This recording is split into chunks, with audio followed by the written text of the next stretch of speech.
They brought Isolde Vane to the mountain palace, as though she were a chest of coin.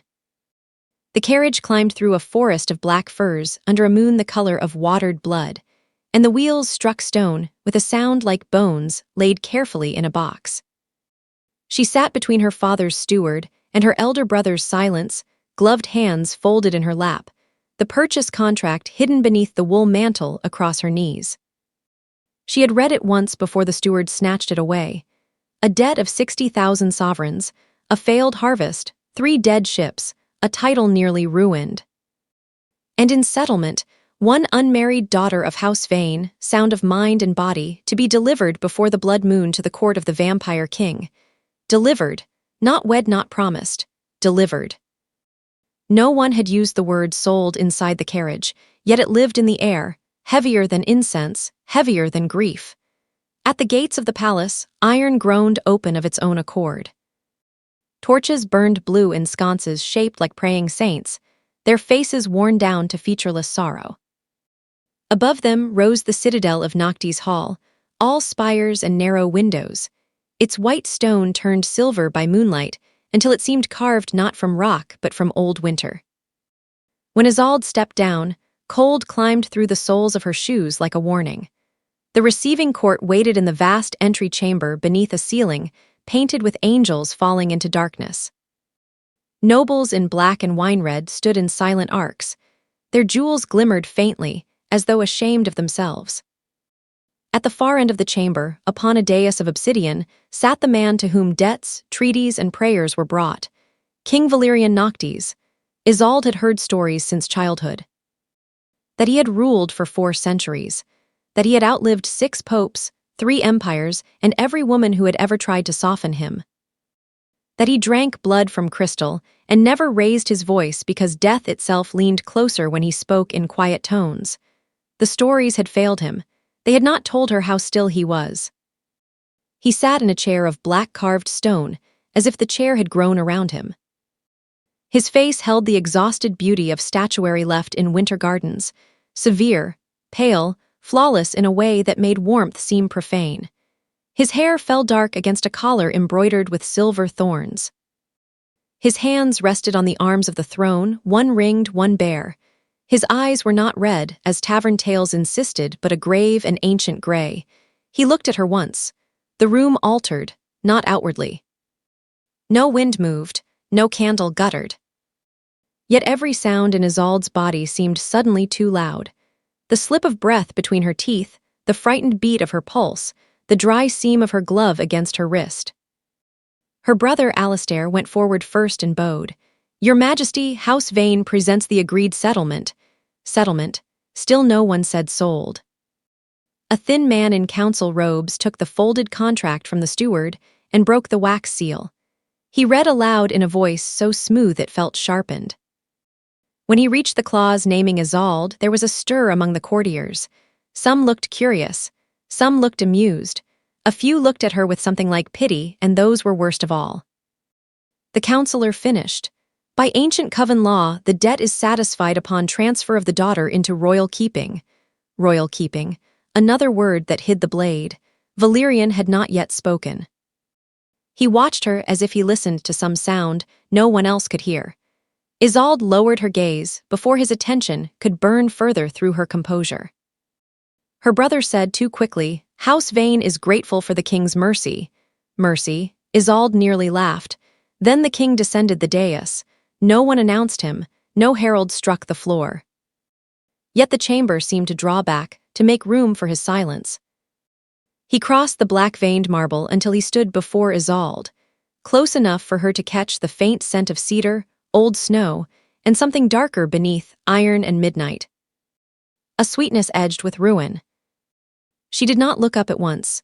When she finally did, his eyes were on the pulse at her throat. Her father had taught her never to tremble in public. It was the only dowry of value he had ever given her. So she stood still while her family bartered away the rest. Valerian raised one gloved hand, not to touch her, only to indicate her wrist. "Remove the glove." The command was quiet. It reached every wall. Isolde obeyed. Her fingers fumbled only once at the button.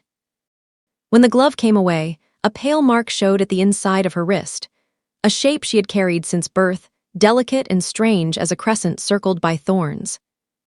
Her mother used to kiss it and call it a blessing. After her mother died, her father called it a blemish best hidden. For the first time, something changed in the king's face, not surprise. Something older, something like pain remembering its own name. A murmur broke through the court. The seal, it cannot be. After all this time, the counselor stepped forward, suddenly white around the mouth. Your Majesty, if she bears the thorn seal, then under the first covenant. Valerian turned his head slightly. The counselor fell silent at once. The king's gaze returned to Isolde. Who has touched this mark? No one, sire, she said. Her own voice sounded small in that immense room, but it did not break. Has anyone ever told you what it means? No, and still they sent you here blind. The last word did not rise in volume, yet her brother flinched as if struck. Alastair tried to recover. Your Majesty, whatever seal she bears, the terms remain lawful. Lawful, Valerian repeated, and now something perilous entered his stillness. You would lecture me on my laws. The blue flames along the walls bent inward all at once. No one breathed. Valerian took the contract from the counselor's hand. He looked at it for a moment, at the signatures, the wax, the neat arithmetic of human desperation. Then he tore it cleanly in half. Gasps rippled through the hall. He let the pieces fall at Isolde's feet like dead moths. She is not a settlement, he said. He did not look at the court when he spoke next. He looked only at her, as if the words were meant to alter the fate written inside her skin. She is my queen. The chamber erupted. Voices rose in shock, protest, disbelief. Alastair stepped backward. The steward crossed himself. Somewhere a goblet struck stone and shattered. Isolde heard none of it clearly. Her ears had filled with a rushing sound, as though the sea had entered the hall. Queen. She had been sold. Now she was something else, something no less frightening for being spoken with reverence. Valerian turned, and the court fell slowly into silence around him. Take House Vane from my sight, he said. Guards in black moved at once. Alastair stared at his sister with naked horror, as though her value had increased beyond what he could bear. Isolde! She did not answer. She was watching the torn contract on the floor. She might have remained there forever had the king not said, very quietly, Come. She followed, past rows of nobles who stared as if they beheld a funeral in reverse, past saints with broken mouths. Past the blue flames, her empty hand felt unbearably cold, so she curled it into her skirts. At the threshold of the inner passage, a pain flashed across her bare wrist. She stopped. The thorn-shaped mark blazed scarlet under her skin. Valerian's head snapped toward it. The great doors behind them slammed shut of their own accord. And from somewhere deep within the palace, hidden beneath stone and century and silence, a woman's voice whispered, At last. The chambers prepared for her were not those of a prisoner. That frightened Isolde more. No chains weighted, no locked iron bed, no thin pallet thrown into a tower. Instead, she was taken to a suite high in the eastern wing, where velvet curtains the color of mulled wine framed arched windows over the gorge. And a fire burned in a marble hearth veined like old blood. A wardrobe already held gowns in her measure. A silver tray of untouched food stood upon a table beneath a painted Madonna with blinded eyes. Someone had expected her. Or someone had once expected another woman and never learned how to stop preparing. Her maid, a solemn dark-haired girl named Myrle, dressed the burn at Isolde's wrist with cool lavender water, but would not answer questions directly. In this palace, it seemed, even servants had learned the architecture of caution. What is the thorn seal? Isolde asked. Myrle tied the bandage too carefully. A thing the court has not spoken aloud in many years. Why did the king call me his queen? At that, the maid's hands faltered. Because he could. It was not insolence, it was fear. When Myrle left, the room grew so quiet that Isolde could hear embers collapsing in the grate. She stood by the window and looked over the ravine below, where pines climbed the cliffs like black prayers. Snow lay trapped in the ledges, luminous in moonlight. The palace itself seemed built above an abyss, as though it trusted ruin the way other houses trusted foundations. She ought to have wept. She had lost her family, though little kindness had existed there to lose. She had been named queen by a creature older than nations. She did not know the law that had claimed her, or the voice she had heard beneath the palace, or why the king's face had changed when he saw the mark on her wrist. But Isolde had learned early that tears given in the wrong room became entertainment. So she stood straight and waited for fear to settle into something more useful. Near midnight, she found the locked door. It stood half-hidden behind a folding screen painted with winter lilies. At first she thought it led to a servant's passage. Yet when she touched the brass latch, the skin at her wrist burned again, less painfully now, more like recognition. The lock clicked open. Beyond it was not a corridor, but a narrow stair spiraling downward through the wall. Isolde took one candle from the mantel and descended. The steps ended in a small stone oratory directly beneath her chamber. The air there was colder than chapel air ought to be. Dust sheeted the floor in silver. At the far end stood an altar carved with thorned vines, and above it hung a portrait so darkened by age she could barely make out the woman within it. A queen, perhaps. The candlelight climbed over painted features, a pale oval face, grave eyes, dark hair braided with pearls. At her throat gleamed a silver circlet shaped like intertwined thorns. Isolde came closer. The woman in the portrait bore no true resemblance to her, yet there was some kinship of quiet in the mouth, some familiar sorrow in the posture of the hands. And on the painted wrist, visible where one sleeve had fallen back, was the same mark. Behind Isolde, a door opened. She turned too fast, candle wavering. Valerian stood in the threshold. He had come without sound. He wore no crown now, no ceremonial black, only a dark coat fastened high at the throat. In the chapel's half-light, he seemed less a king than the memory of one. Some old grief lent human form. "You should not be here," he said. Isolde lowered the candle slightly. "It was beneath my room. That does not make it yours." "No," she said. "It appears very little here is mine." Something unreadable passed through his eyes. He looked at the portrait, then back to her bandaged wrist. "Did you come seeking answers?" "Yes. Most people seek doors out. I do not know where out is." That, too, seemed to strike him. Not as accusation, more as fact presented without decoration, something he did not often receive. He moved farther into the oratory, and the candlelight touched the line of his cheekbone, the pale arch of one bare hand. The woman in that portrait was Queen Elsinore, the first human bride under the Coven Pact. "Was she your wife?" A silence fell. "At one time," he said. Isolde looked again at the painted face. "She had the mark." "Yes. What does it mean?" He did not answer immediately. It seemed to cost him something to stand in that room at all. "It means," he said at last, "that long before your birth your blood was written into our law." A tremor moved through the candle flame. "Then my family knew. Perhaps not the whole truth. Enough to profit by it, certainly." She swallowed. The cruelty of that landed strangely, not as shock, but as confirmation of an ache she had carried for years. She had always been useful in some quiet, unpleasant way. Too silent to admire, too dutiful to notice, too necessary to cherish. Valerian watched her absorb it. "You may hate them," he said. "I do not have the luxury." His mouth changed by a breath. "No, I suppose you do not." There was no softness in him, not exactly. Yet his restraint felt less like indifference than a wall built against floodwater. "Why did you call me queen?" she asked. "Because under the first covenant, a woman bearing that seal cannot be held as tribute. She may only be crowned or released." "Then release me." His gaze sharpened. For one moment, she thought she had insulted him, but when he spoke, his voice was low and almost weary. "If I release you now, every house that covets old law will hunt you, some to wed you. Some to bleed you, some to prove I have grown weak." He glanced toward the stones beneath their feet.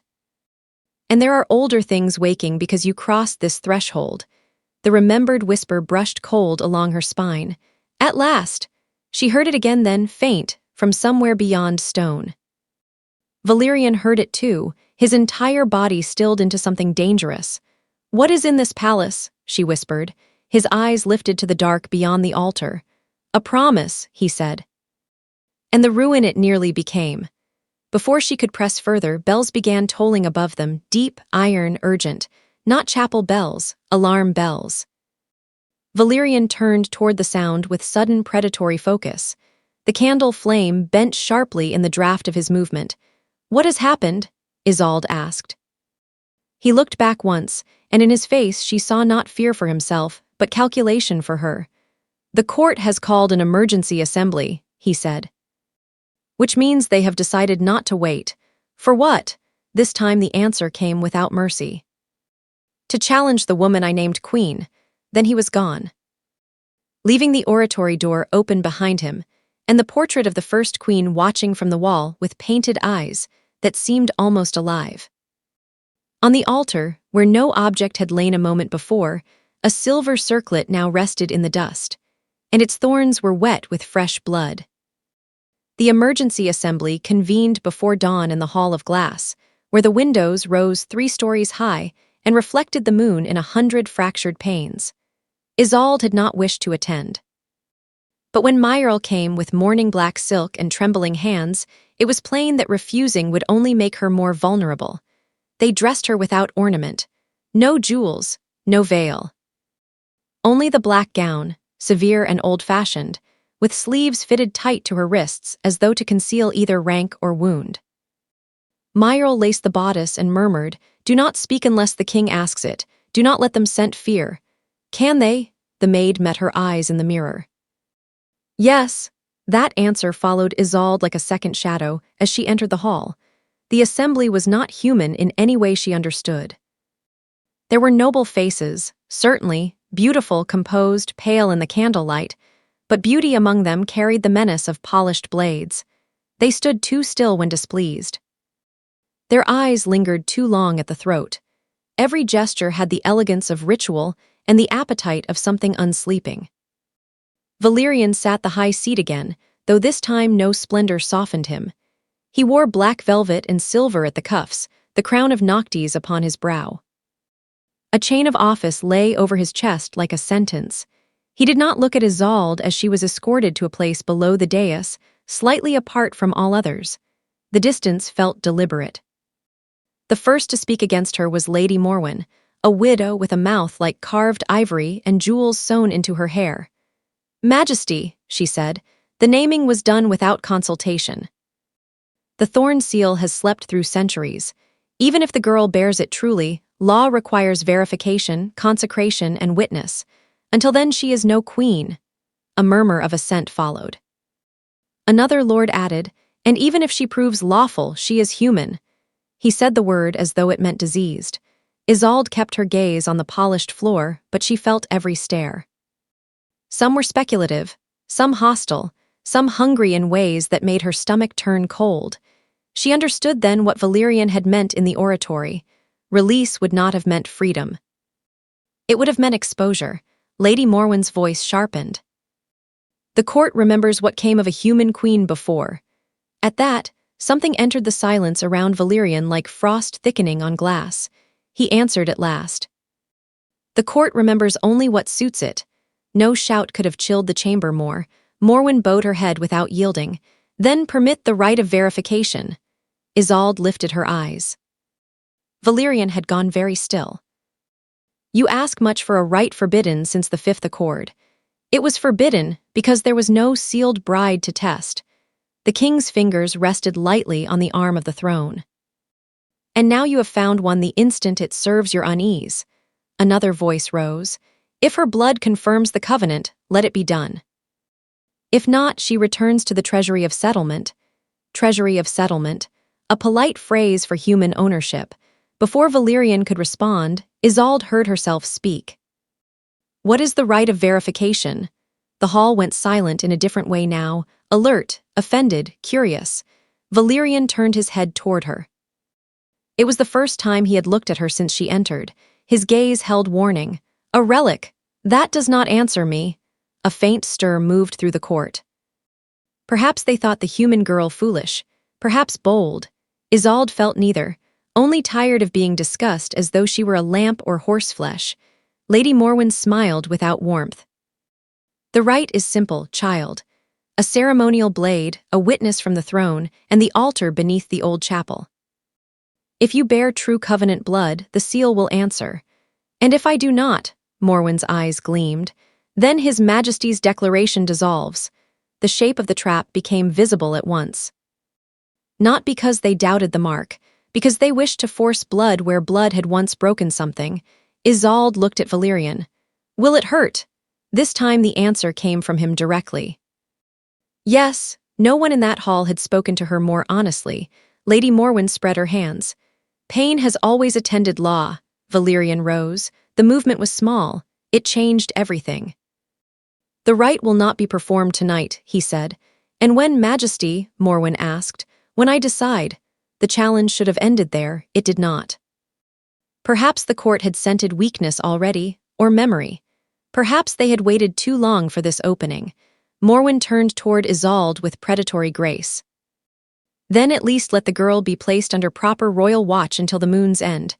What does that mean? Isolde asked. The widow smiled again. It means you will not wander. Valerian answered before anyone else could. She will be housed in the Eastern Queen's rooms. Whispers broke out. Even Isolde felt the floor tilt slightly beneath her. The Queen's rooms, not guest quarters, not ceremonial confinement. Morwen's expression sharpened into something near alarm. Those chambers have remained closed since I ordered them closed, Valerian said. And since I now order them opened, I assume the difficulty is resolved. He descended the dais before anyone could object. The court drew back instinctively. Power did not need display in him. It traveled ahead of his silences and cleaned the air around him. He stopped before Isolde, not touching, never touching. But close enough that she could see, beneath the cool authority of his face, a thread of strain near the eyes, as if every mention of old rites pulled at wounds not visible on immortal flesh. You will come with me, he said. She rose, they crossed the hall together. No one barred their path, though hatred followed like perfume. At the doors, Isolde said very softly, Why do they fear those rooms? Valerian did not answer until the guards shut the hall behind them. Because, he said, leading her into a corridor lined with extinguished sconces, the last woman to sleep there died before she was crowned. His tone gave nothing away. Yet the words went through Isolde with a cold precision. Queen Elsinore? No. They walked in silence a little farther. When he finally spoke again, his voice had changed. It was not softer. Only more dangerous for being stripped of ceremony. Listen carefully. Until I tell you otherwise, you will not descend below the chapel. You will not drink wine offered by any hand but mine or Myrle's. And if anyone in this palace asks to see the mark on your wrist, you will refuse. Even in the name of law, especially then, the corridor turned. They came to a pair of doors of white ash wood carved with roses and thorns. Valerian paused with one hand on the latch. Who was the woman who died here? Isolde asked. His profile remained unreadable. For a long moment she thought he would leave her with silence again. Then, my first bride, he said. And the court was the least of what killed her. He opened the doors. Inside, the room was full of roses. Dead ones, blackened and dry, preserved in silver bowls as though no one had ever dared clear them away. At the center of the chamber stood a bed draped in pale velvet, and across its coverlet lay a ceremonial blade, slender as a needle, already set for the rite he had forbidden. Myrle swore she had not placed the blade there, neither had the guards. Neither, according to the household steward, had anyone entered the Queen's rooms in over a century before Isolde crossed their threshold. Yet the blade remained, bright and waiting upon the pale velvet coverlet like an accusation made elegant. Valerian took it up with two bare fingers. The weapon was beautiful in a cruel, ecclesiastical way, its hilt silver-bound, its narrow edge etched with tiny script in a language Isolde could not read. As he turned it, candlelight ran along the inscription and caught briefly upon his ringless hand. He said, "Leave us." Myrle fled at once.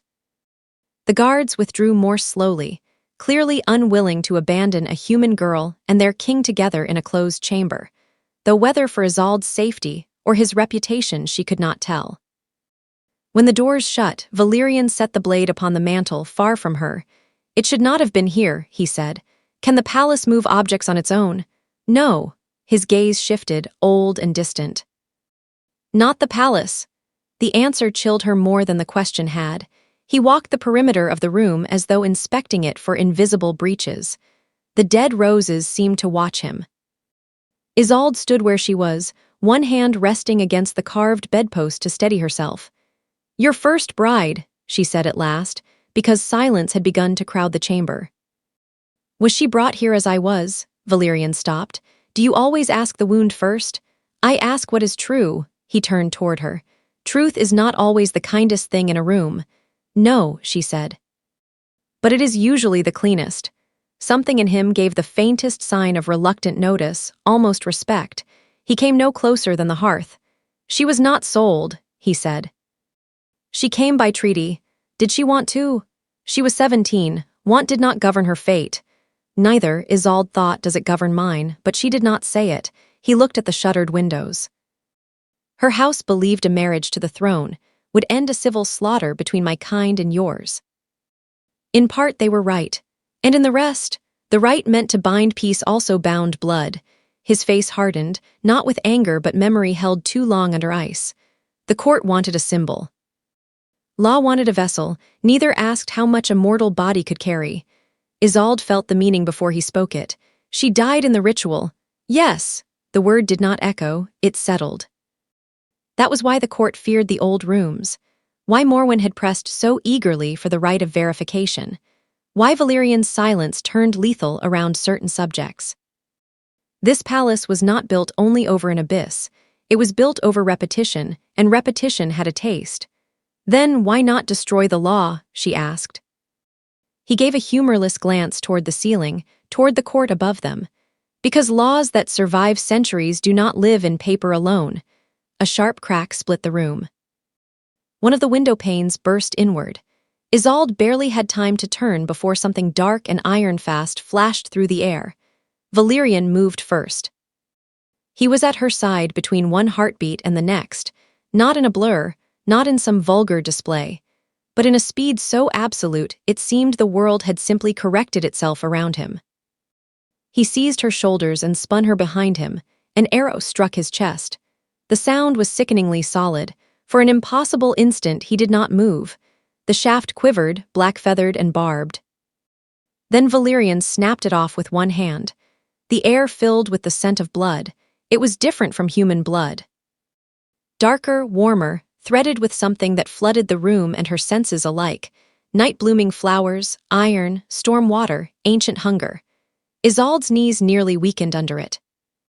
Shouting rose in the corridor. Guards, running feet. "Stay back," Valerian said without looking at her.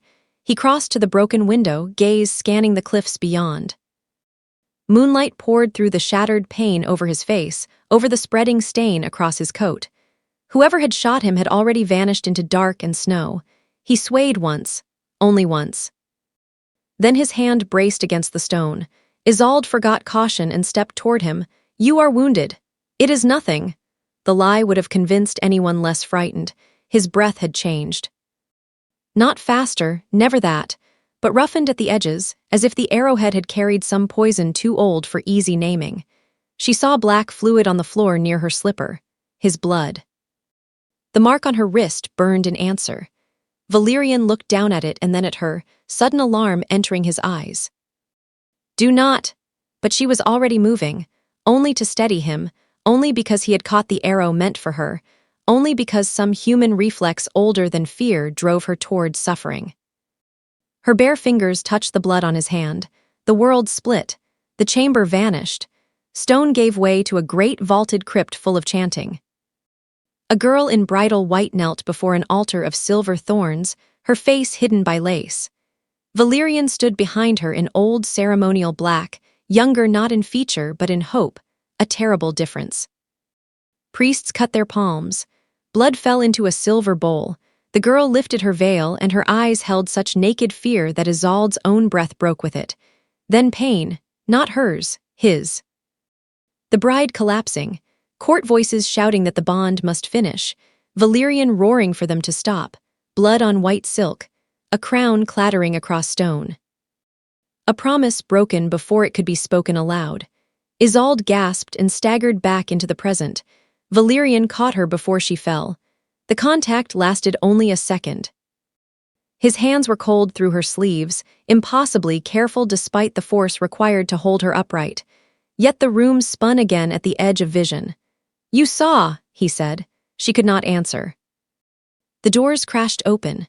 Guards poured in. Myrtle cried out at the broken window and the blood. Behind them, Lady Morwen appeared in the corridor, elegant and pale as carved wax. "A hunter's shaft," Morwen said, eyes falling to the black blood on the floor with a glitter she failed to conceal. "How unfortunate!" Valyrian released Isolde at once, straightening into full royal stillness despite the wound. It was a terrifying performance because she alone had felt the weakness beneath it. "Leave," he told Morwen. The widow did not move. "The girl has touched royal blood." Every eye in the chamber turned to Isolde. The words struck like a second arrow. Valyrian's voice lowered. "Leave," Morwen smiled faintly. "Majesty, you know what old law says. If sealed blood answers blood from the throne, the soul binding begins whether sanctified or not." Myrtle crossed herself. Isolde looked at the stain on her own fingertips. The mark beneath her bandage flared so hot, she cried out softly despite herself. Valyrian turned to her with something like fury, not at her, but at fate, at law, at whatever had been stalking them all night through broken rites and buried chambers. He took one step toward her. Then froze, because upon the white cuff of her sleeve, where his blood had touched her skin, thorned silver patterns were spreading like frost. And the palace bells began to toll again, not alarm this time, but wedding bells, deep and slow, from towers no hand had rung in 100 years. The bells did not cease until dawn. They rang through every corridor and tower, through the ravine and the snow-filled pines, through servants, prayers, and courtiers' sharpened whispers. Myrtle later told Isolde that the old bells had been sealed after the death of the first bride, and had not answered rope or hand since. Yet all night they had spoken into the dark as though the mountain itself remembered a vow. By morning the whole court knew. The bond had begun. Not completed, Lady Morwen insisted before the council. Not consecrated, but undeniably awakened by blood from the throne answering blood marked by covenant. Isolde listened from behind a carved screen in Valyrian's private library, while the argument unfolded in the adjoining audience chamber. She had not been asked to stay hidden. She had simply understood that to appear before those voices while still shaking from borrowed memory would invite predation. The library smelled of parchment, cedar smoke, and winter apples. Books rose in galleries to the ceiling, each ladder polished by centuries of use. Light from the overcast morning lay dim and silver across the floor. It would have been a peaceful room in any other life. She sat at the edge of a reading table, fingers pressed to the bandage around her wrist. Beneath it, the mark throbbed in slow, living pulses. Outside the screen, Morwen said, "By coven law, the rite must be completed before the next moon or annulled by public severance." A low male voice answered. "There has been no successful completion in 400 years. Then, perhaps His Majesty should have considered that before naming her." A chair scraped. Valyrian's voice came last, quiet enough that everyone else fell silent to hear it. "I considered more than you know." "You consider too much," Morwen replied. A pause. "Then, that is why I still rule." The room beyond went cold with it. Isolde lowered her gaze to the open book before her. She had not meant to read, yet her eyes kept returning to the page where an illumination showed a thorned crown suspended over two outstretched hands, one pale as marble, one warm-toned and mortal. Beneath the image, in cramped script, ran a sentence she had pieced together slowly. "Where blood answers blood by will or wound, the soul seeks its lawful mirror." Not romance, then, not legend. Structure, mechanism, cage, the door opened. Voices withdrew. Silence replaced them. A moment later, Valyrian entered the library. He had changed coats, though no new garment could erase the strain that shadowed him. The wound from the arrow had closed, Myrl said, but whatever poison tipped it had left him with a pallor even vampiric composure could not fully disguise. He found Isolde already standing. "You should be resting," he said. "I might say the same. That would imply equality of injury. It would imply eyesight." For the first time since the bells, something close to an actual expression touched his mouth, not a smile. Something more fragile and less practiced. He crossed to the hearth and braced one hand on the mantel. "The council is divided. Lady Morwen does not sound divided. Morwen is never divided. Only disappointed when the world refuses to arrange itself to her taste." Isolde looked at the book in her hands. "Is she right? About what? That the bond must be completed or severed?" Valerian did not answer immediately. That was answer enough. She set the book down with care. "Then tell me what completion means." His gaze lifted to her. Weariness had made honesty less avoidable, perhaps. Or perhaps he had simply ceased believing he could shield her through silence. "It means a ritual under the old altar," he said. "Witnessed by the throne and the coven, blood freely given from both parties, vows spoken. The seal binds, and then no court may challenge your rank, no house may claim or trade you. No harm done to you escapes me." The last words entered the room like a confession disguised as law. "And the cost?" she asked. He looked at the dying fire. "Intimacy with death, a permanent tether. Shared sensation in certain hours, shared vulnerability in others. If one of us suffers greatly, the other feels an echo." She remembered the crypt vision, the terror of the first bride, the force of his grief breaking through her body like floodwater. "And if it fails," his voice turned flat, "I bury another queen." The cruelty of his own phrasing startled them both. He straightened at once, as though some internal discipline had struck him. "Forgive me."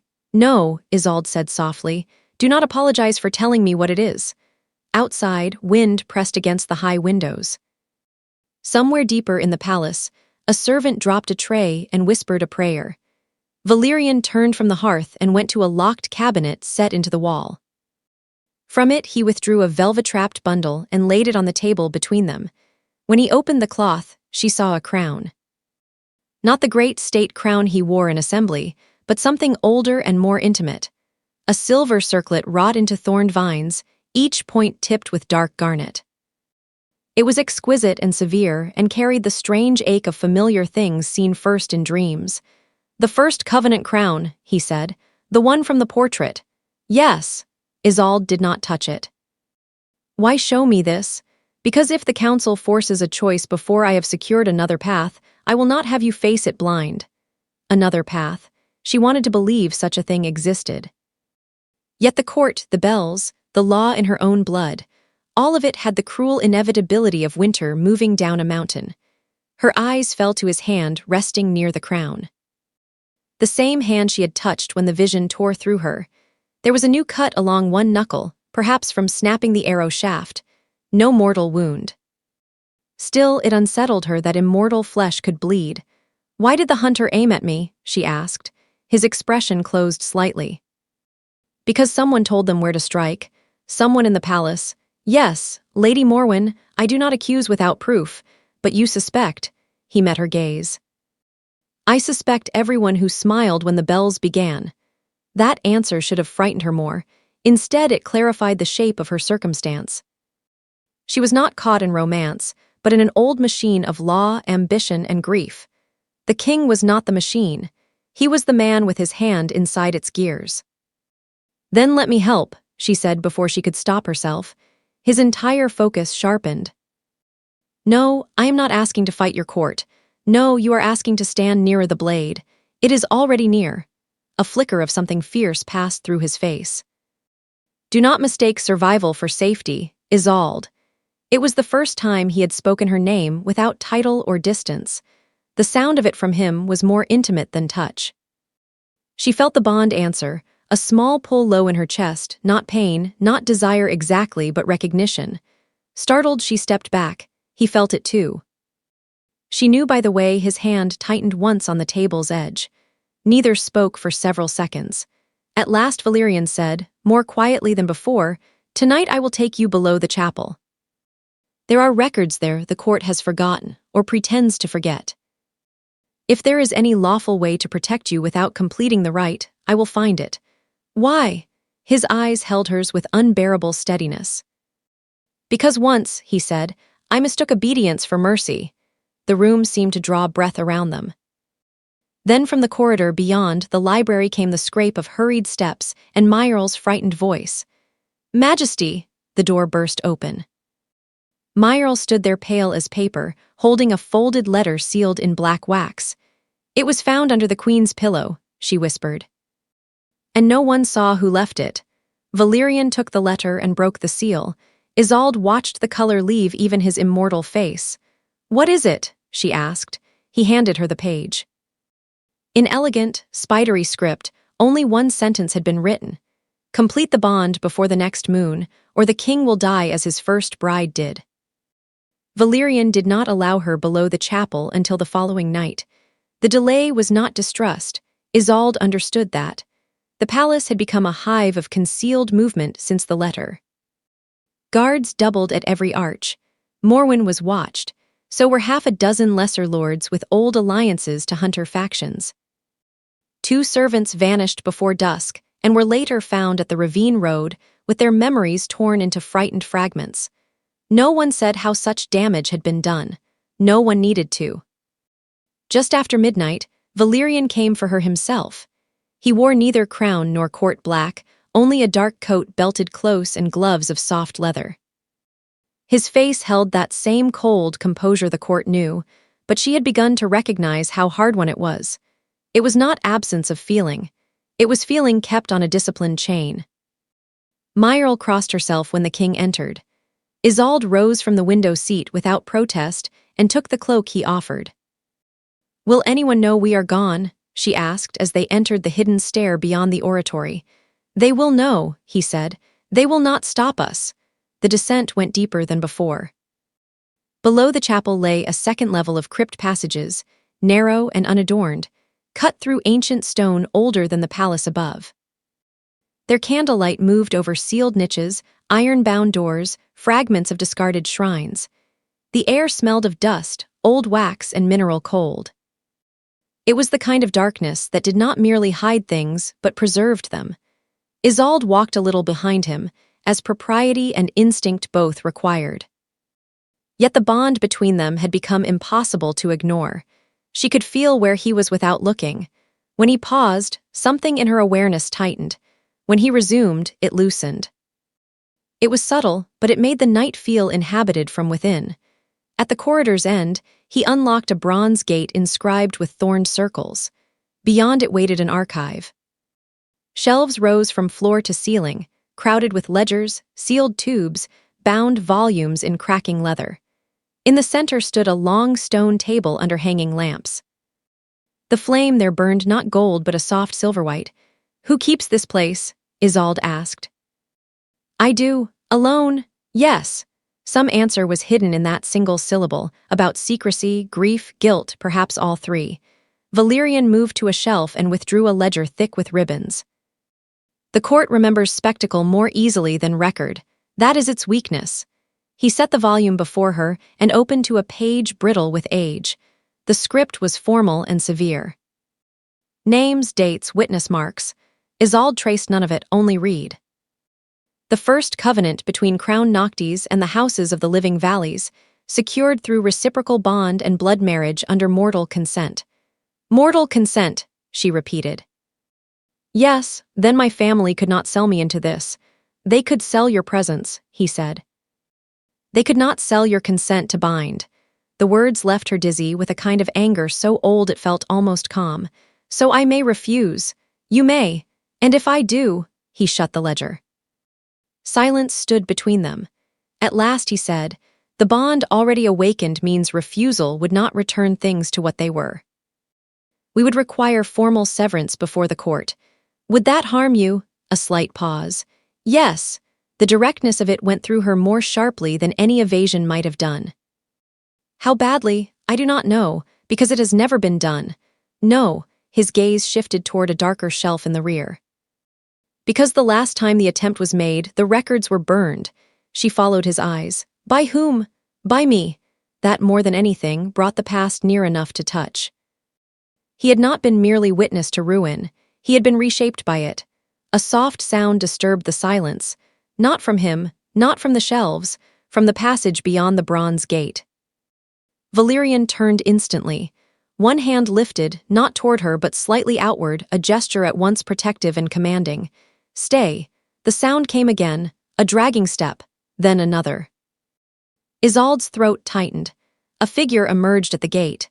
For one shattering second, she thought it was the woman from the portrait, returned in grave silk and moonpale skin.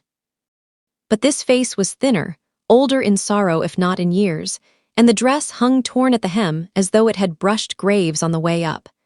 Dark hair drifted loose over narrow shoulders. At her wrist gleamed a faded thorn mark, the first bride, or the ghost of what law had left of her. Valerian did not move. The silver flame turned his face to carved winter. You should not have strength enough for form, the apparition smiled sadly, nor should old kings keep promises by building walls around bones. Isolde stared. The woman looked at her with terrible gentleness. So this is the next one, Valerian's voice lowered. Elsinore. The name altered the room, not merely a queen from a portrait, not merely a relic. A presence, a witness. Elsinore came no farther than the gate. Her feet seemed to blur at the edges, as if moonlight struggled to remember them. You kept the records, she said to Valerian. I wondered if you would. I kept what I could. You buried more than paper. Something like pain moved through his stillness. Isolde found her voice. Were you forced? Elsinore turned to her. Yes, the answer landed without ornament, and because of that it felt sacred. Did the ritual kill you? Isolde asked. The ghost's expression changed. Not the ritual alone, Valerian said sharply, enough, but Elsinore looked only at Isolde. He did not kill me, she said. Remember that when they make him wear their sins. A tremor ran through the lamps. Then slower, she added, the court altered the rite. Cold moved through the archive. Valerian's eyes closed once briefly. The records were incomplete, he said. You made them incomplete, Elsinore replied, not unkindly. Because grief is a poor archivist. Isolde stepped toward the table despite the fear twisting through her. Altered how? Elsinore's gaze dropped to the mark on Isolde's wrist. They took consent out of the old words. They turned joining into extraction. A queen became not a partner to the throne, but a vessel for the coven's hunger. The letter, the pressure. Morwen's insistence, everything aligned in one terrible shape. They want the rite completed, Isolde whispered, because they believe it will strengthen the court. Yes, said Elsinore. And because they think a grieving king can be guided back into the same wound twice. Valerian opened his eyes. When he looked at the ghost now, there was no king in his face. Only the man who had once failed to save a girl. Why come now? He asked. Elsinore's answer was almost tender. Because she is not like I was. The words struck Isolde with a strange shame. She did not feel brave. She felt tired and sold and cold to the bone. The ghost smiled at her as if she knew that. No, Elsinore said. You are quieter. Harder to use. The silver flames flared suddenly. A scream rose somewhere above them in the palace. Not one scream. Many. Valerian snatched a blade from the table and turned toward the passage. The hunters have breached the north wing, he said. He looked back once at Isolde, and in that instant she saw it clearly. Not only duty, not only law, but fear for her that had crossed some line beyond politics and become personal. Then the ghost spoke one last time. If the king renounces you before blood witness, Elsinore said, the court may live. Valerian went still. But he will not. And from above them came the crash of shattering glass, followed by the unmistakable roar of fire. The palace burned at the north wing in long, devouring ribbons of orange against the snow. By the time Valerian and Isolde reached the upper corridors, smoke had already threaded the western galleries and servants were fleeing through the lower halls with armfuls of linen, reliquaries. Children! The air rang with steel breaking glass, shouted orders in two languages, court and hunter alike.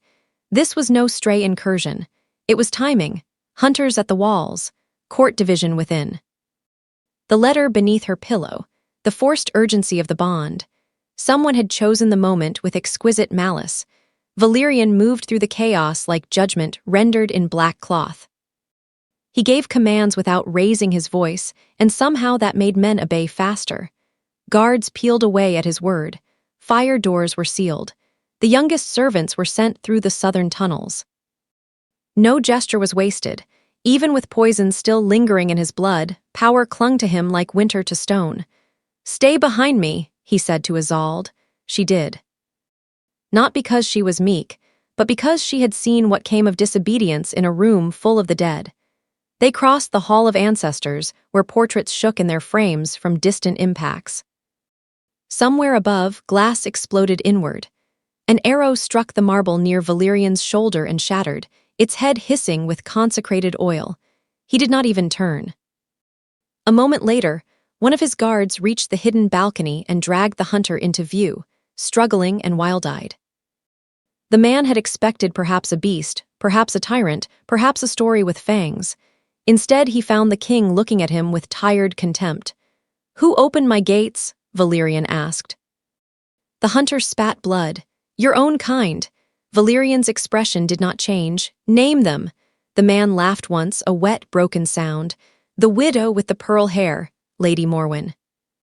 Then, before the king could take another step, the hunter bit through something concealed in his mouth and died convulsing on the stone. Isolde stared. Valerian gave no sign of surprise. Only a hardening around the eyes.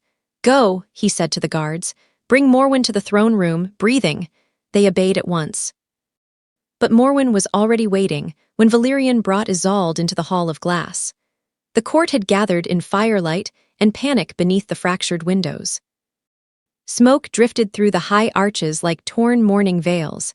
Candles trembled in silver stands. Several nobles were bloodied. One old lord clutched a broken arm and still tried to look regal. At the far end of the hall stood Lady Morwen in untouched black silk, her jewels unshaken, her ivory face composed with the calm of someone who had expected the evening. That calm condemned her more clearly than any hunter's accusation. "You brought fire into your king's house," Valerian said. Morwen bowed shallowly. "I brought urgency. People are dying. People always die when kings delay." A hush fell. Isolde could feel the court listening, measuring, recoiling, and leaning closer all at once. Morwen turned toward them all. "The hunters were not the cause. They were the instrument.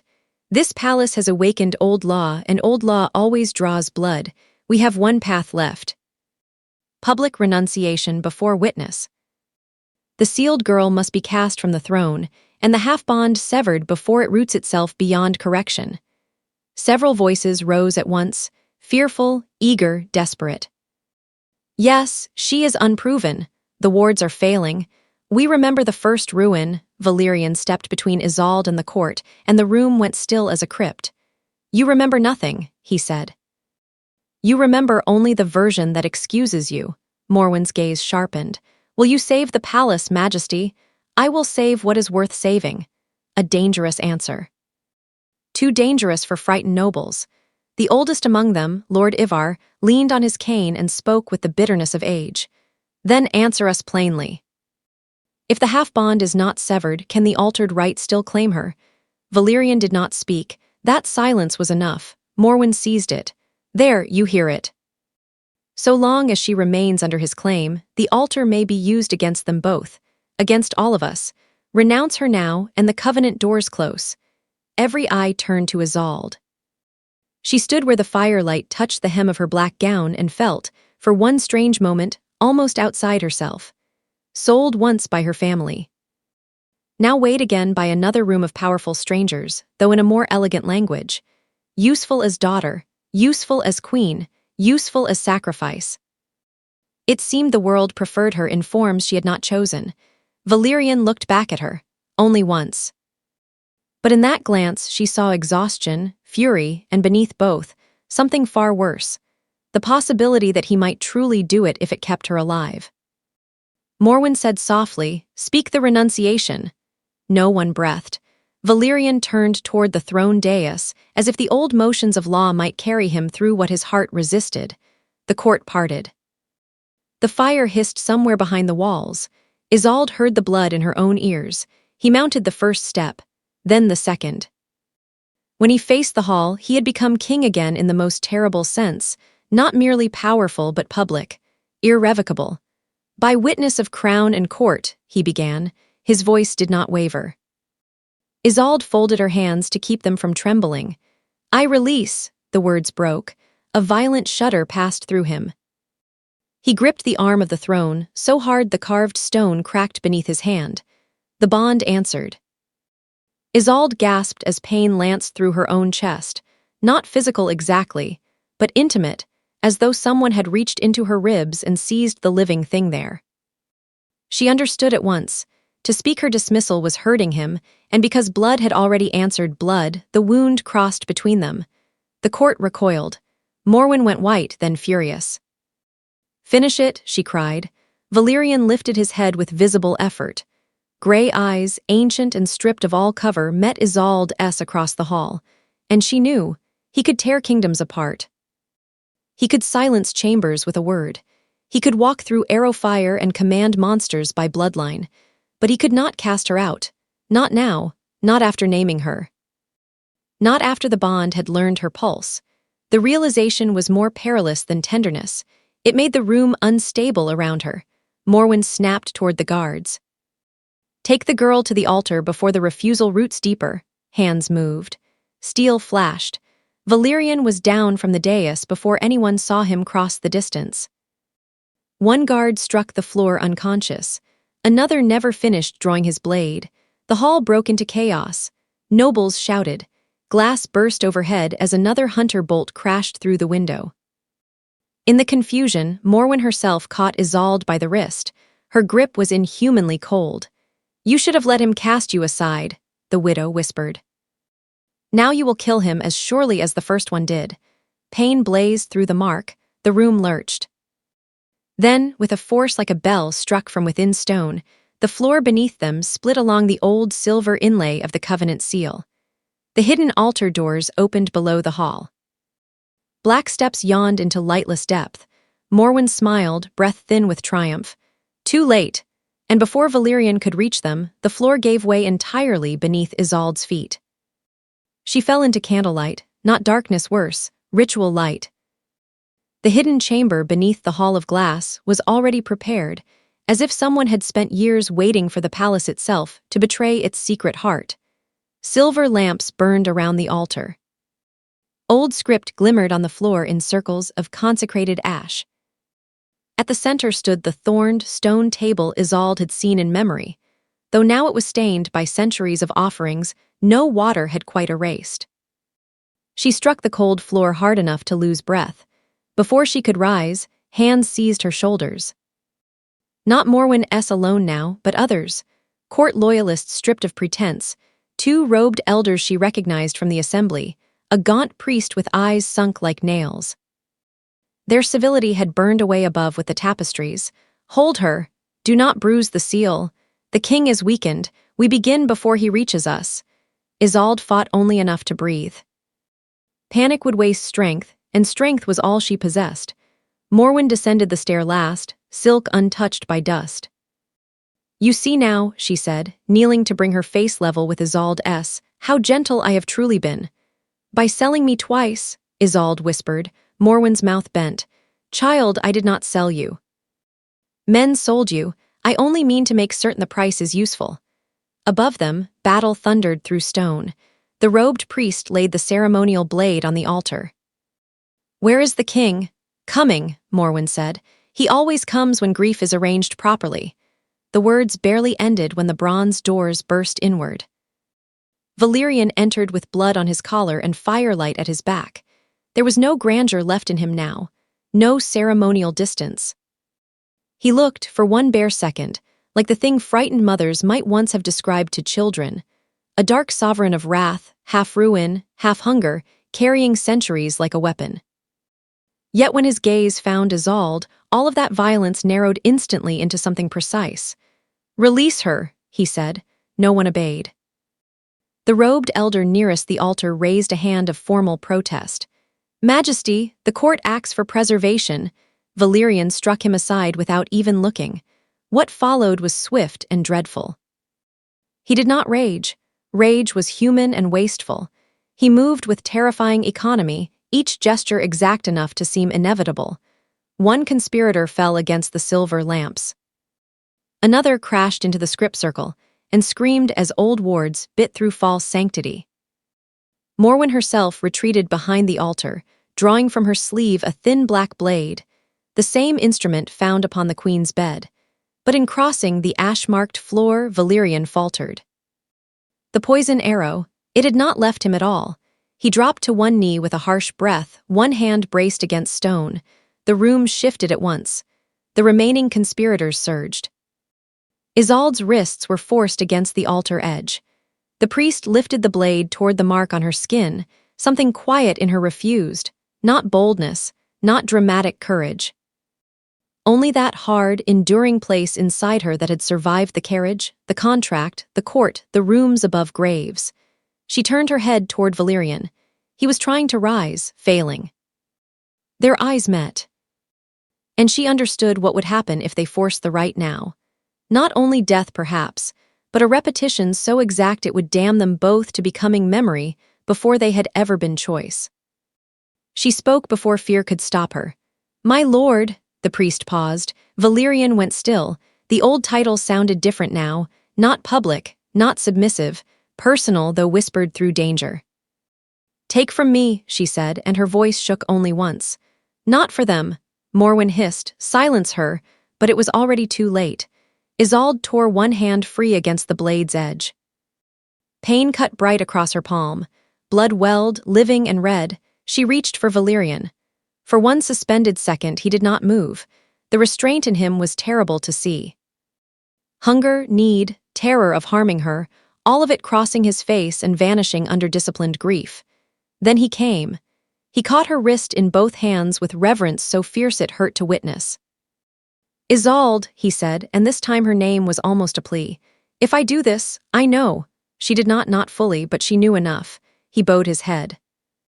When his mouth touched the wound in her palm, the room vanished. Not in violence this time, in opening. She saw her own childhood through another consciousness. The quiet corridors of House Vane, the empty chair where her mother should have been. The years of being overlooked, until usefulness replaced affection. She felt Valerian receiving it all with a horror far more tender than pity, and she saw him in return. Centuries of rule without companionship. Battlefields under moonlight. Thrones that felt increasingly like tombs. The memory of Elsinore not as symbol, but as a frightened girl he had failed by believing law could be obeyed without blood. The long discipline afterward. The deliberate cold. The refusal to love anything mortal because love had once become a weapon in other hands. When he lifted his head, her blood was at the corner of his mouth. His eyes had changed. Not color, depth. Morwen backed away one step. She had expected appetite, perhaps, or loss of control. What answered instead was far worse for her, a king no longer divided against himself. Isolde's palm still rested in his grasp. He turned it over and pressed a folded linen from his own cuff to the wound, his fingers unsteady only now, after. "Who poisoned the arrow?" he asked without taking his gaze from her hand. Morwen laughed thinly. "Ask your memory ghost." But the blood exchange had already given more than comfort. A flash, sharp as lightning, crossed Isolde's mind. Morwen years younger, standing beside the altar in bridal black while Elsinore wept in white. Morwen's own hand adjusting the right scroll. Morwen whispering to the priests to omit the old consent line. Morwen holding the first bride down while the bowl filled too quickly. Isolde recoiled as if struck. Valerian looked up instantly. "What did you see?" She stared at Morwen. "You were there." The widow's face lost its calm. "You changed the words," Isolde said, breathless now. "You killed her." For the first time in the chamber, real fear entered Morwen's eyes. And above them, the great palace bells began to ring not in warning, but in summons. The true witness had awakened. The conspirators did not hold the chamber long after that. Some fled when Morwen's guilt was spoken aloud. Some tried to remain and were bound by Valerian's loyal guard as they finally broke through the crypt doors. The priest was dragged away screaming his innocence. The two elders turned on Morwen with the cowardice of men who discover too late that history may yet be corrected. But correction did not stop the fire. Smoke was forcing its way downward now. The old silver lamps hissed. Above, the battle with the hunters had spread to the northern courts. Even in victory, the palace stood at the edge of ruin. Valerian brought Isolde into the archive below the chapel and barred the bronze gate himself. Only Myril and the captain of his household guard, a scarred vampire named Lucian, remained with them.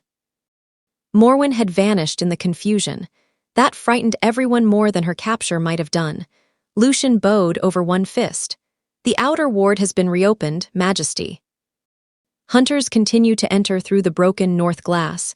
They are not after plunder, they are driving inward. "To the altar," Valerian said. "Yes, of course, the palace was a body. The altar was its heart." When Lucian had gone to regroup the guard, Myril tended Isolde's palm and then, after a single searching glance between her and the king, withdrew to the far shelves on a pretext of gathering water. Mercy sometimes took the form of leaving two frightened people alone in a room full of records. Valerian stood at the stone table with the first covenant crown lying between them. Firelight and silver lamplight made his face harder than marble, but the hand resting near her bandage betrayed him. He had nearly lost her twice in a night. Immortal stillness could not quite disguise the cost. "You should hate me," he said at last. The words were so unlike him that Isolde looked up sharply. "For what? For drawing you deeper each time I meant to shield you, for naming you before I asked you, for letting the court and my own pass close around your life." She considered the crown. "You did not sell me." "No," he said. "I only gave the sale a throne." It was the cruelest thing he had yet said of himself. Isolde rose and crossed the space between them, stopping within the careful distance he always maintained unless necessity broke it. Nearer than propriety. Near enough to see the fatigue around his eyes and the dark stain, barely hidden, where the poisoned wound had reopened beneath fresh linen. "They took choices from both of us," she said quietly. "That is not the same as giving them away." He looked at her as if she had spoken in some language almost forgotten. "Elsinore said there were original words," Isolde continued. "Words the court removed." Valerian nodded once. He opened a narrow chest taken from the rear shelves and withdrew a thin vellum strip, cracked with age. "I found them after she died. I could not bear to use them. I could not bear to destroy them either." She read slowly where the ink allowed it. "No blood shall bind where consent is absent. No crown shall descend where fear compels the hand. The mortal party may refuse until the final vow. The king may kneel, but never claim by force." Isolde closed her eyes briefly. The old law had not been monstrous at all, only men. "Then there is still a true covenant," she said. "Yes, and if it is spoken, the altered rite collapses. The court loses its power to make a vessel of you." His voice lowered. "But the true covenant can only be entered freely. I will not ask it of you in a room already full of fire." She had known he would say that.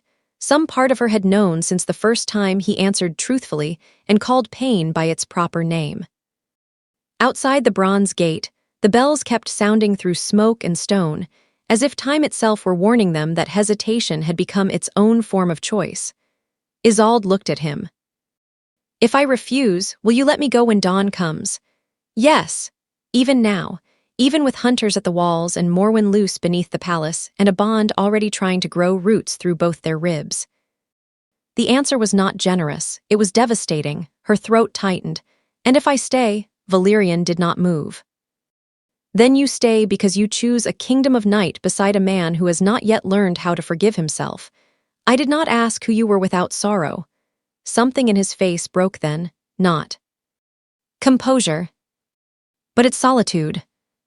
He lifted one hand slowly, giving her all the time in the world to retreat. When she did not, his fingers touched her cheek. It was the smallest touch they had shared. It felt larger than vows.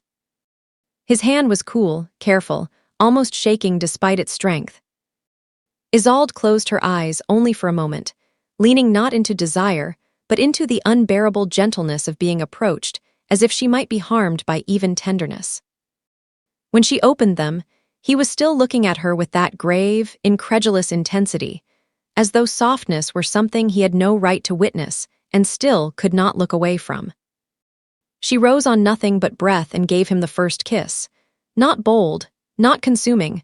A quiet, solemn thing, her mouth briefly to his as if sealing truth rather than igniting it. He did not seize her. Did not deepen it. Only received it with a kind of reverence that made her tremble harder after it was over than during. When he bent his forehead to hers, his voice was scarcely more than air. "My queen," he said. This time it was not law. Before she could answer, the bronze gate shuddered under a violent blow. Then another. Lucian's shout came from the corridor beyond. "Majesty. Morwen has taken the upper chapel. She means to begin the false crowning before dawn." Valerian turned at once, all softness gone back behind iron. But Isolde's gaze had fallen to the crown on the table, to the old words, to the place where fear ended and choice, terrible, beautiful, irreversible, began. When she lifted the thorned silver circlet in both hands, Valerian's expression changed, and he realized, before she spoke it, that she had already decided. By the time they reached the upper chapel, the palace sounded like a dying empire. Stone groaned under heat. Hunters battered the outer transept doors. Somewhere in the nave, men fought among toppled candles and shattered saints. Smoke rolled along the vaulted ceiling in dark tides. Yet at the center of that ruin, before the old altar, Lady Morwen stood robed in black and silver with the false rite scroll unrolled before her. She had crowned herself with pearls for the occasion. It was an obscenity so perfect that Isolde almost pitied her for it. Almost. Around Morwen gathered the last of the terrified court elders, and several hunters bought with promises of access to the crypt below. Fear had made allies of enemies. That, Isolde now saw, was the oldest corruption of all. Valerian stepped into the chapel first, Lucian and the guard at his back. The room tightened around his presence. Morwen smiled. "Still choosing the girl over the kingdom." "The kingdom followed me here," Valerian said. A crash shook the stained glass apse. Snow-laden wind screamed through a widening fracture. Dawn was still some distance off, but the sky beyond had begun to pale toward iron. Morwen raised the black blade. "No, the kingdom is what remains when weak kings stop confusing hunger with mercy. Elsinore should have made us unassailable. This one still can." Isolde heard Lucian inhale sharply.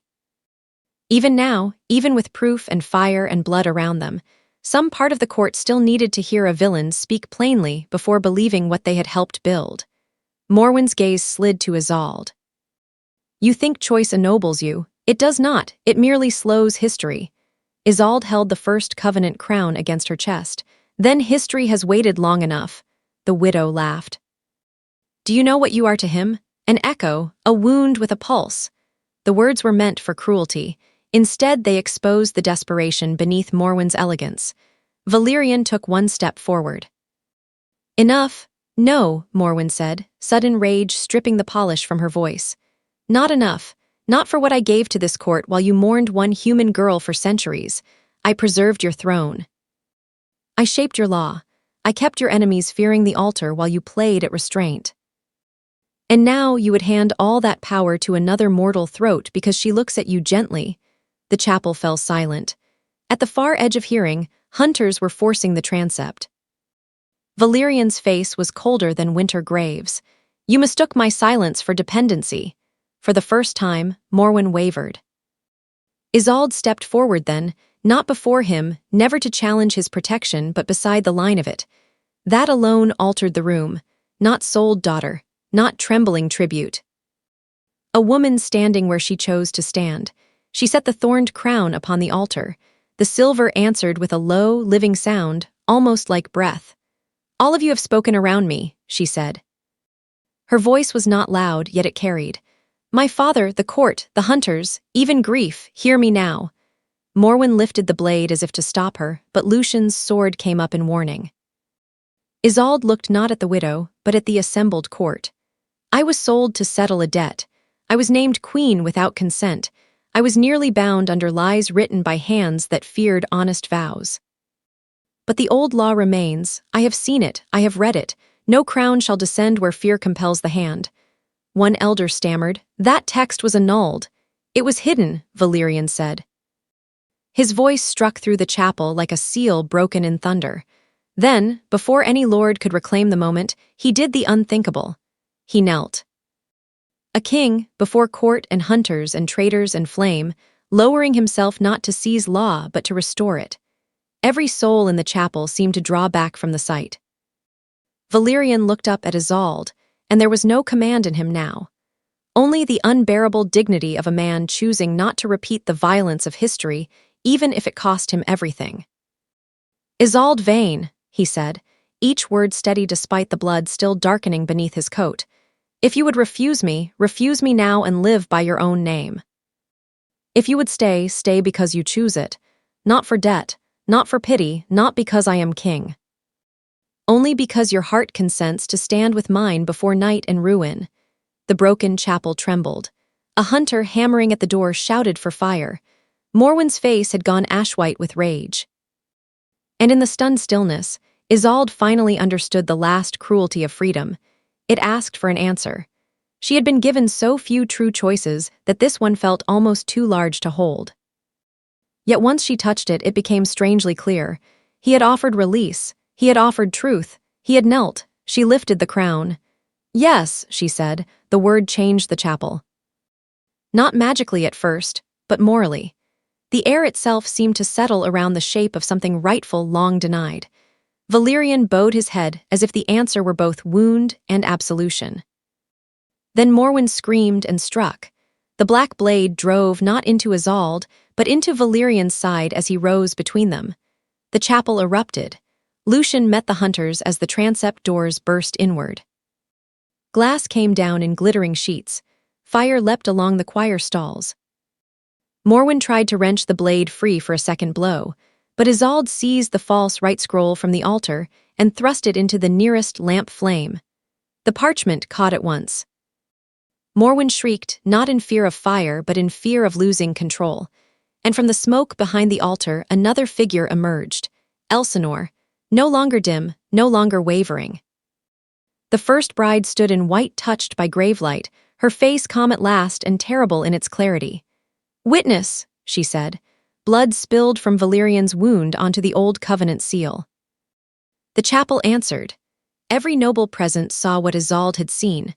Morwen's hand altering the rite, Morwen leaning over the first bride, Morwen giving the order to hold her down. The vision struck the court like a verdict. Morwen staggered backward beneath the force of collective horror. Valerian, one hand pressed to the wound, looked at Isolde through the chaos and smoke. Now, he said, the true rite had opened, and dawn was coming. The chapel was half fire, half winter. Snow blew through the shattered apse in white gusts that vanished against the heat. Hunters and royal guard clashed below the saints. Morwen backed toward the altar with murder and disbelief battling in her face. Elsinore stood behind the old stone like memory refusing burial. And at the center of all of it, Valerian bled onto the covenant seal while dawn gathered cold at the edge of the sky. There would never be a gentler hour. Isolde came to him. He was trying, absurdly, to stay upright without burdening her. Even now, even with the black blade in his side and the true rite awakening under his blood, she took his hand. Do not spend this moment protecting me from itself, she said. Something like grief and wonder crossed his face together. Morwen lunged. Lucian intercepted her with a ringing clash of steel, driving her back across the choir step. The hunters, seeing their bargain crumble, turned savage. One torch flew. A hanging drape caught fire and fell. Elsinore lifted one translucent hand toward the altar. The first covenant crown rose from the stone as if answering its rightful witness. Isolde caught it before it fell. The silver was cold and strangely alive, its thorns pressing against her palms with a pain so fine it felt almost purifying. She turned to Valerian. He had gone pale even for one of his kind, but his eyes remained locked on her with that same grave attention he had given her in the entry hall the night she was sold. How far that girl had come from the carriage. How far she still had to fall, perhaps, into the life she was choosing. But this fall was hers. "Speak them," Elsinore said, and the chapel listened. Valerian sank to one knee again, because the wound demanded it. Yet even that looked ceremonial now, not weakened. An ancient king beneath smoke and broken saints, offering not possession but his unguarded self. Isolde set the crown lightly upon her own head. The act stunned the court more than anything else had. Not because it was grand, because it was calm. She was not trembling as prey anymore. She was trembling as a woman who had accepted the full cost of a choice and would not pretend it weighed less than it did. Valerian spoke first, voice roughened by blood but utterly clear. "I give no command. I claim no right born of fear. I offer blood, name, throne, and whatever remains in me that time has not ruined." The words moved through the chapel like a tide entering old stone. Isolde answered, and in speaking found that her voice no longer belonged to the souled daughter who had entered Nocti's hall in silence. "I give no surrender compelled by debt. I yield no soul to hunger. I come by my own will, and I stand if I am received in truth." The seal beneath them blazed silver. Morwen cried out and tried to break through Lucian's guard. "Stop them!" No one of the court moved to help her. Some were fighting hunters, some were kneeling, some simply watched, shattered by the revelation of what their traditions had concealed. The kingdom was not healed. It might not be for years, but at last it was no longer lying to itself. Valerian drew the blade from his own side with a sharp breath and offered it hilt first to Isolde. The ritual required blood freely given, not taken. She understood.